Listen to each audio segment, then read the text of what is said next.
In a world overwhelmed by the mundane, where the forces of boredom loom large over the spirits of humanity, who will rise to save the day? Who will defend the innocent from the clutches of dullness and bring light to the shadows of tears?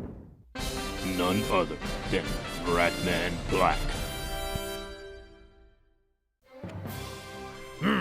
Gather around, my fellow comic connoisseurs. It's time to pluck your Hershey-stained underpants out of the crevice they called home.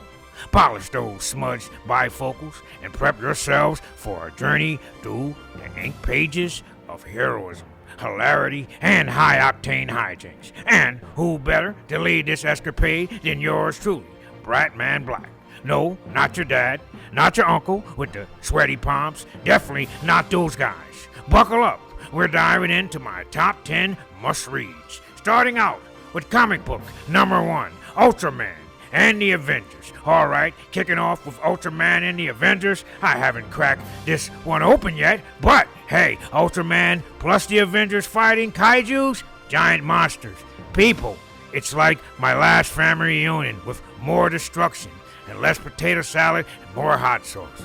We have in the book Falcon, Captain Marvel, Miles Morales, and Iron Man, and the Wasp. Count me in. And for comic book number 2, we have Black Lightning, issue number 1. Yep, next up is Black Lightning. I've peeked into this one, and folks, it's hotter than jalapeno and pepper eye wash. Jefferson Pierce, a.k.a. Black Lightning, and his 2 daughters, superpowered kinfolks that they are turning up the heat, training newbies with powers that could rival any low-budget movie on Tubi. After absolute power, it's absolute insanity. Thanks to Amanda Waller. Yeah, she loves me. She calls me Big Daddy, obviously, right? Yeah, I would know that. But comic book number 3, it's Alien vs. the Avengers. Yeah, Aliens vs. the Avengers.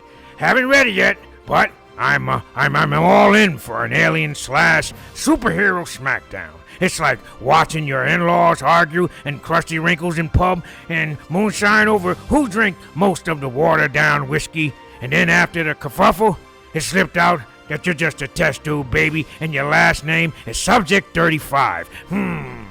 So, here we go with that one. Comic book number 4. It's King Spawn. I jumped back into the Spawn universe with King Spawn, seeing Sam and Twitch. I was reeled in like a catfish baited by 3 worms with bacon bits on the hook.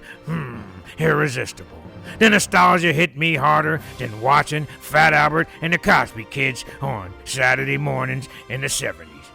Those were the days. So, and we go further on with comic book number 5, Absolute Batman number 2. Absolute Batman, in issue 1, Batsy goes ham on Joker's goons and even gives Alfred the Merc a run for his money. High octane, high drama, and high five to Batman because he told me, yes, he told me, I'm his idol. Seriously, Absolute Batman is an absolute badass, and I can't wait to read number 2. Comic book number 6, Spider-Man, Torment by Todd McFarlane. 1991, actually 23 years ago to be exact. Spider-Man Torment. Quick synopsis. The Lizard was out in them New York City streets, leaving dead bodies, making a mess, and Spidey was creeping around playing super detective. Yeah, he was a little stinker. It was grimy, it was greedy, it was everything a New York adventure should be. This classic story reintroduced me into collecting comics. Oh yeah. So, we go on to comic book number 7, Predator vs. Black Panther. Predator vs. Black Panther, the complete saga. 1 to 4. The story is said to be so good that Marvel should be adding it to their next phase of big screen movies. I'm saving the best for my day off. It's gonna be Ben's Reed Succession. Yeah, unlimited peanut butter jelly sandwiches and lactose-free milk. Followed by an imaginary butt-kicking spree.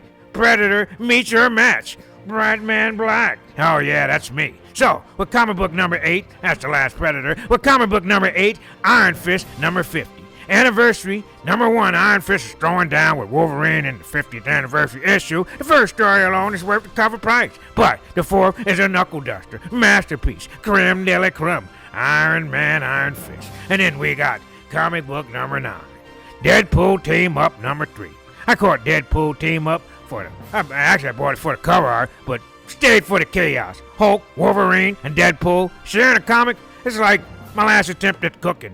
This is unexpected, It was tragic, yet slightly frightening, but ultimately it was a party. Deadpool number 3 team up. Then we got number 10. Number 10, the X-Lives of Wolverine. The X-Lives of Wolverine, a no-holds-barred bar feast that's must for any self-respecting comic fan. Wolverine vs. Omega Red. It's the kind of grudge match that makes you forget about your ex telling you got a little wee-wee. So, last but not least, it's comic number 11, Power Girl. Number 14, All In. And wrap it up, Power Girl number 14. Not my usual vibe, but trying to charm the teenage crowd. And I'm Bratman. But it's Power Girl, and she deserves some love. Even if the story's lighter on the action than I like it to be. Needs more meat and potatoes. No, that's it for now. On the location, in the lair of Krusty Wrinkles Pub and Moonshine. So go full nerd mode and smash that like button and click subscribe and tap the notification bell to be notified when new content has been uploaded. Then you will be crowned an official TNN comic connoisseur. This is Bratman Black in association with Elm City Comic Book Collectors, and I'm out. Peace!